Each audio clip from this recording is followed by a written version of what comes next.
From today we are going to start the study of interrogative sentences in narration. Means we learn how to change the sentence from direct to indirect narration if it is an interrogative sentence.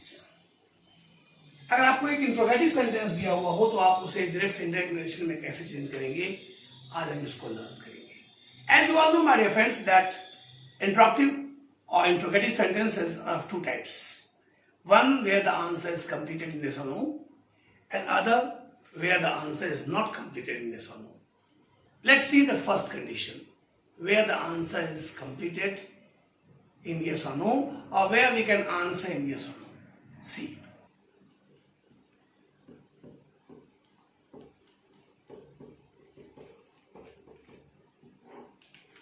Where we can answer in yes or no.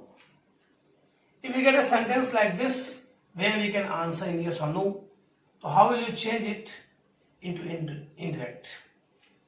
अगर आपको एक sentence मिले जिसका answer yes or no में पूरा हो सकता है, तो उसे आप कैसे इनडायरेक्ट में चेंज करेंगे? Friends, first of all there are some very important things, उसको ध्यान दीजिएगा.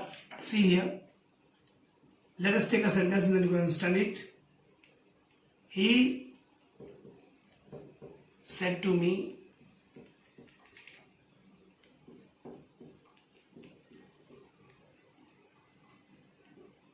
have you gone there?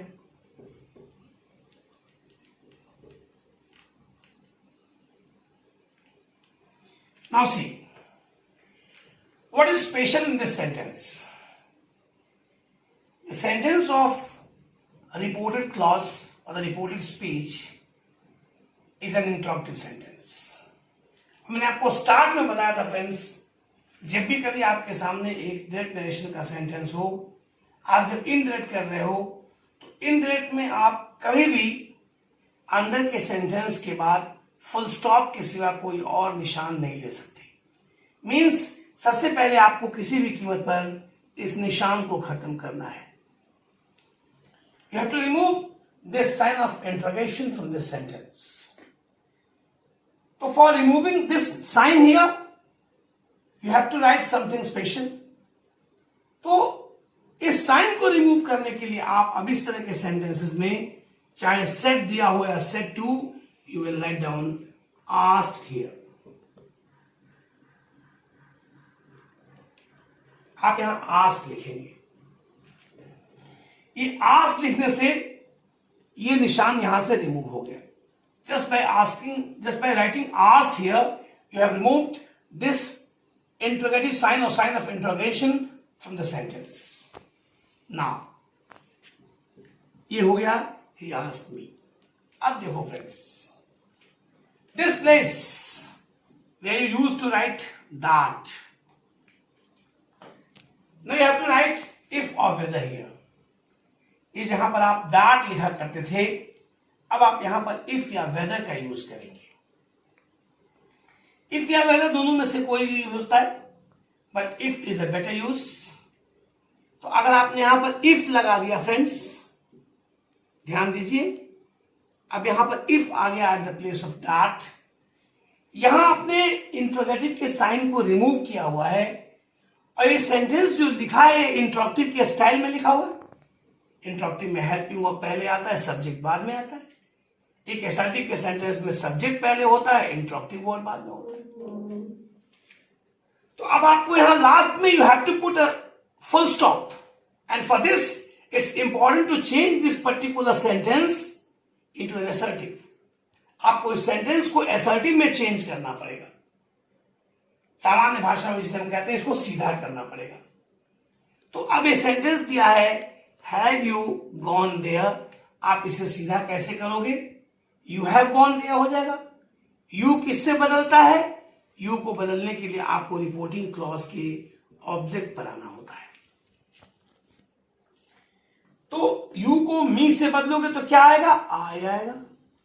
अब ये कैसे हो जाएगा? इफ आई हैव बदलेगा हैड में. If I had gone there, ये आपका सेंटेंस बनेगा. इसका मतलब क्या हो गया? आपका रूल क्या हो गया कि where we can answer in yes or no, if we get a sentence where we can answer in yes or no, तो हम क्या करते हैं, ऐसे सेंटेंसेस में चाहे सेट दिया हो या सेट टू, ध्यान रखिए अभी तक आप केवल सेट टू को रिमूव करते थे, टोल्ड से सेट को चेंज नहीं किया करते थे, बट यहां पर अब सेट भी बदलेगा, सेट टू भी। क्यों? क्योंकि ये जो आप यहां आस्क लिख रहे हैं, it is for removing this sign from this sentence. तो आप सेट या सेट टू के स्थान पर आस्क लिखते हैं, जहां आप दैट लगा रहे थे वहां आप इफ या वेदर लगाते हैं, दिए हुए सेंटेंस को सीधा करते हैं और उसके बाद उसके लास्ट में फुल स्टॉप लगाकर सेंटेंस को इनडायरेक्ट में चेंज कर लेते हैं। Means my dear friends, first of all you write down ask at the place of said और said to, and then you use if or whether at the place of that inverted comma where you used to write that. Now you will write down if or whether here. If is better use, and then after writing if, you will change the sentence into assertive, and at last you will put a full stop to get an indirect sentence here. So my dear friends, एक sentence का answer जब yes या no में पूरा हो तो इस प्रकार से हम उसे इनडायरेक्ट नरेशन में चेंज करते हैं। अब एक और एग्जांपल देखते हैं।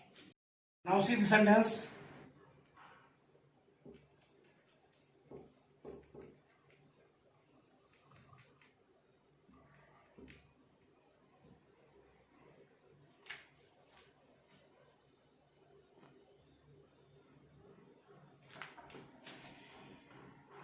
she said to me, can you solve my problem?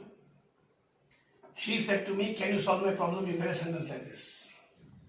Now see here friends, आप देख सकते हैं फिर से इस सेंटेंस का आंसर यस और नो में पूरा नहीं होगा, सॉरी पूरा होगा।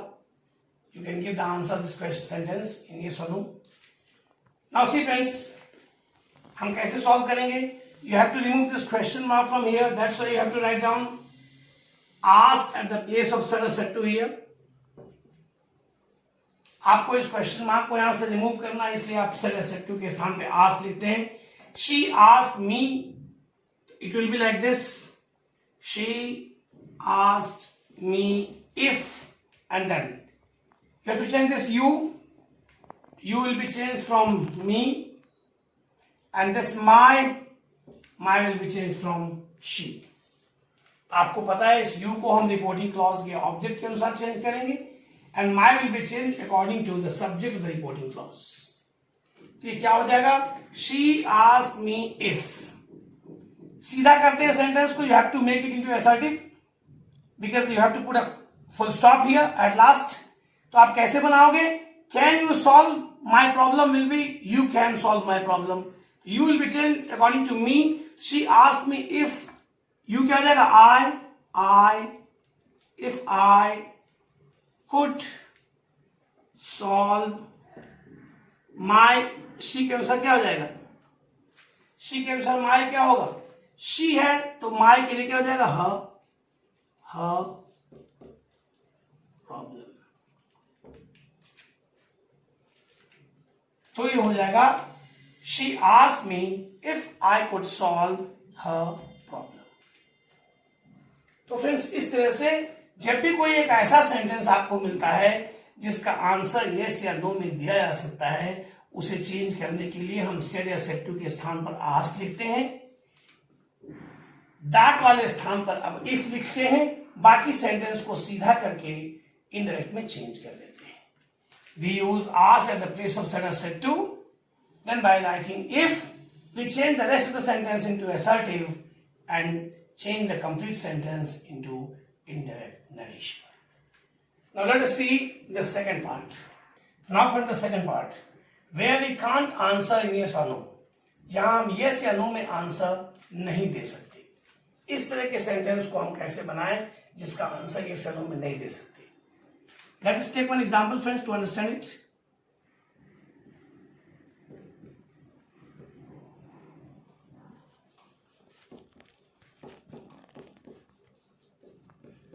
The teacher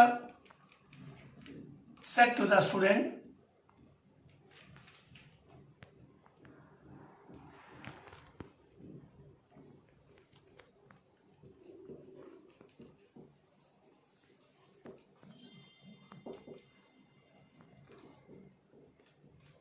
where are you going? Suppose you get a sentence like this, friends. आपको पता है WH वर्ड्स वाले जितने भी सेंटेंस होते हैं और हाउ वाले सेंटेंस, इनका आंसर आप यस या नो में नहीं दे सकते. नाउ फ्रेंड्स, इस सेंटेंस में भी first of all we have to remove this sign, और इस साइन को रिमूव करने के नाते ही यहां भी आपको सेड या सेड टू के स्थान पर आस्ट ही लिखना होता है. तो यहां भी आप यहां आस्ट ही लिखोगे इस तरह के सेंटेंस में, because you have to remove this sign of information from the reported clause या फ्रॉम द रिपोर्टेड स्पीच. तो आपको उसके लिए यहां पर सेड या सेड टू के स्थान पे आस्ट लिखना होगा. ये लिखना ही होगा, इसमें कोई कहने की बात नहीं. अब देखो फ्रेंड्स, जहां पर आप इन्वर्टेड कॉमा के स्थान पर दैट पहले लिखते थे, अभी आपने पिछले सेंटेंस में जब आंसर यस या नो में कंप्लीट था तो आपने वहां इफ या वेदर लिखने की बात की. आपने उस तरह का सेंटेंस देखा. अभी मैं कुछ स्पेशल सेंटेंसेस के बारे में लेटर ऑन बात करूंगा, बाद में बात करूंगा. अभी सीधी सारे सेंटेंसेस के बारे में बात कर रहा हूं, कॉमन सेंटेंसेस. तो फ्रेंड्स, अब यहां पर जहां पर आप अभी इफ लिखते थे, now here you will use the interrogative word which is given in the sentence as a conjunction, because these interrogative words always suit the sense of the given sentence. जो दिया हुआ सेंटेंस है, इसके sense को ये interrogative word हमेशा suit करते हैं, इसलिए इनको हमेशा हम यहां पर लिखते हैं जब भी कभी इस तरह के सेंटेंस हमारे सामने आते हैं. अभी क्यों सूट करते हैं फ्रेंड्स, ये आप कह सकते हैं इनका एक सेंस है. और ये भी बात कभी कभी दिमाग में आती है कि इंट्रोगेटिव वर्ड को हम कंजंक्शन कैसे बना रहे हैं. तो ये हमेशा याद रखना friends, all these interrogative words, what, where, when, which, why, who, these all interrogative words are the subordinate conjunctions. ये सब conjunctions होते हैं. तो they are already the conjunctions. where का मतलब कहां होता है, तो where का मतलब जहां भी होता है. which का मतलब किसे होता है, तो जिसे भी होता है. when का मतलब कब होता है, तो जब भी होता है. तो वो सेंस, conjunctions का सेंस भी ये वर्ड्स दे सकते हैं. तो that's why we use these interrogative words as the conjunction here या as the connective word here. तो इसलिए यहां पे आपने where को यूज कर लिया. अब जब आप where को यूज कर लोगे तो बाकी बचा हुआ जो सेंटेंस है, इस सेंटेंस को सीधा करोगे. Means you will change the rest of the sentence into an assertive sentence because you have to put the full stop at last. आपको लास्ट में फुल स्टॉप ही लगाना है, इसलिए इसके बाद आप अंत में फुल स्टॉप लगाने के लिए इस सेंटेंस को सीधा कर लोगे, इसको असर्टिव में बना लोगे और लास्ट में फुल स्टॉप रखोगे. तो कैसे बनेगा फ्रेंड्स, देखो. द टीचर, सिड टू की जगह आस्क्ड आ गया. The teacher asked the student where. अब यू बदलेगा किससे, द स्टूडेंट से. तो द स्टूडेंट का मतलब ही से हुआ, तो यू का मतलब क्या हो जाएगा यहां पर फ्रेंड्स, ही के हिसाब से इसको बदलोगे तो क्या बन जाएगा. The teacher asked the student where he was going. You are going, you बदलेगा ही में, आ हो जाएगा was. तो the teacher asked the student where he was going and you'll put the full stop. The teacher asked the student where he was going. इस तरह से आप इस तरह के सेंटेंस को बनाएंगे.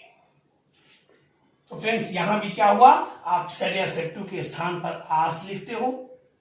जहां इफ या वेदर लगाने की बात थी, अब वहां इंट्रोगेटिव वर्ड लगाते हो. उसी इंट्रोगेटिव वर्ड से आप कंजंक्शन का काम लेते हो और बाकी सेंटेंस को सीधा करते हुए सामान्य नियमों से चेंज कर लेते हो. Means friends, if you get a sentence where we can't answer in yes or no, you will use asked at the place of said or said to. Then from the interrogative word of the sentence, you take the work of conjunction, means the interrogative word will work as a conjunction, as a connector, and then rest of the sentence will be changed into assertive, and by changing that assertive sentence into indirect, you will get the complete sentence into indirect. ये आपका एक indirect sentence हो गया जहां पे answer ये सब में पूरा नहीं हुआ उसे आप ऐसे बनाओगे। नाउ फ्रेंड्स में कुछ स्पेशल कंडीशंस होती हैं, उन्हें देखते हैं। Now friends, in the special conditions, first of all will see the sentences of who. अगर हु लगे हुए सेंटेंस दिए हैं तो इनमें क्या खास बात होती है। First of all friends, see if you get a sentence like this, he said,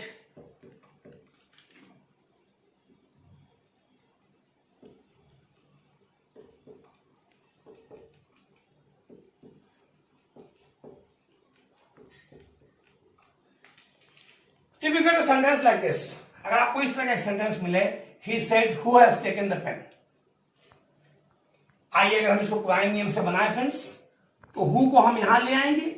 आपको पता है यहां सेट के स्थान पर हम आस्क्ड कर लेंगे, ये हो गया he asked। नाउ अगर हम यहां हु लगाने के बाद सेंटेंस को सीधा करने जाएं तो has taken the pen has taken, ये सीधा कैसे हुआ? द पेन हैड टेकन हुआ, द पेन हैज टेकन हुआ, सीधा नहीं होता। Who the pen has taken sentence नहीं होगा। सर मान लो सिर्फ इतना दिया होता हु हैज सung, तो आप क्या करते? हु के बाद हैज सung को कैसे सीधा करते? सीधा नहीं कर सकते। इस तरह के सेंटेंस में अगर हु के बाद हैज हैव हैड लगा हो तो 100% ये बात लागू होती है। इज एम आर लगा हो तो 99% लागू होती है फ्रेंड्स, कि इस सेंटेंस को हम सीधा करने का प्रयास नहीं करते। We don't try to change this sentence into assertive, क्योंकि हु एक ऐसा वर्ड है फ्रेंड्स, आप जानते हैं, जो अपने में किसी एक व्यक्ति का सेंस हमेशा छिपाया रहता है।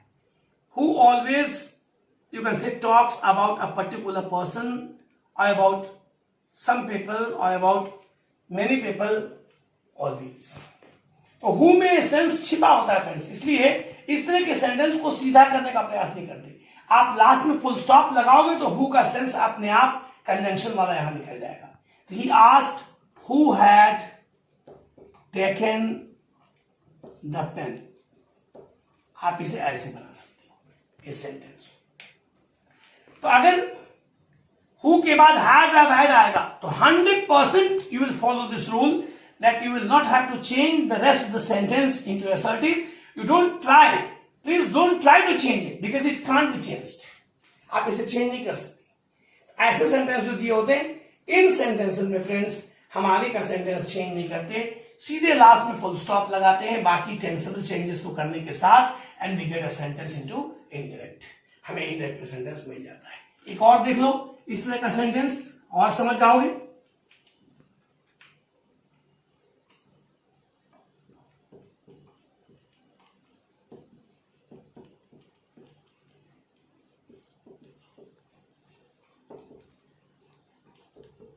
मान लो केवल इतना सेंटेंस दिया है, he said who is going। Now friends, who co हटाने के बाद इज गोइंग को आप सीधा नहीं कर सकते।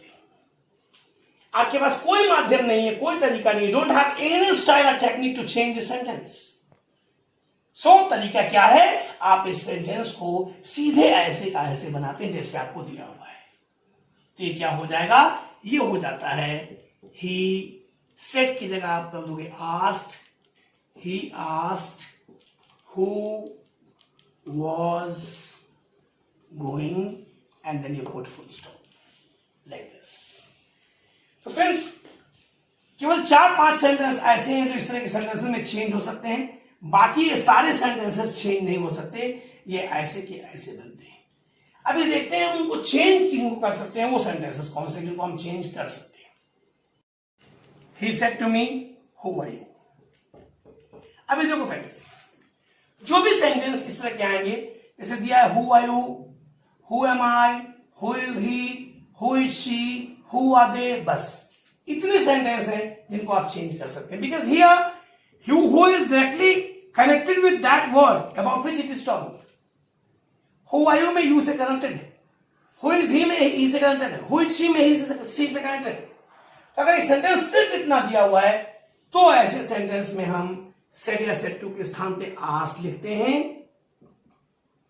यहां हम आस्क लिखते हैं फ्रेंड्स, ही आस्क्ड मी, और हु के बाद सेंटेंस को सीधा कर सकते हैं, यू बदलेगा मी से तो क्या हो जाएगा आई हु आई वाज। दिया होता हु इज ही, हम कहते who he was, who is she, who she was.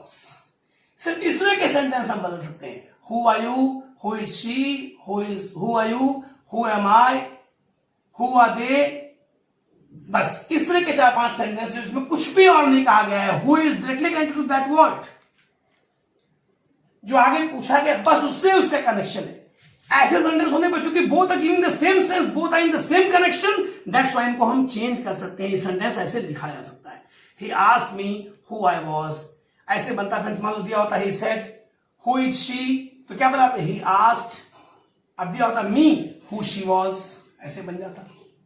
तो friends, whenever you get a sentence like this, since who is directly connected to the word which is given in the sentence, after that who are you, then from you, who is she, then from she, who is he, then from he.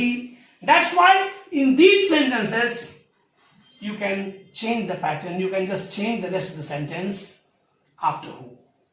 तो ये हो जाएगा he asked me who I was। यहां तक की बातें मैंने आपको इस क्लास में बता दी हैं। Now in the next class I will tell you some more special things. Till then, it's goodbye from here, my dear friends. Thank you so much.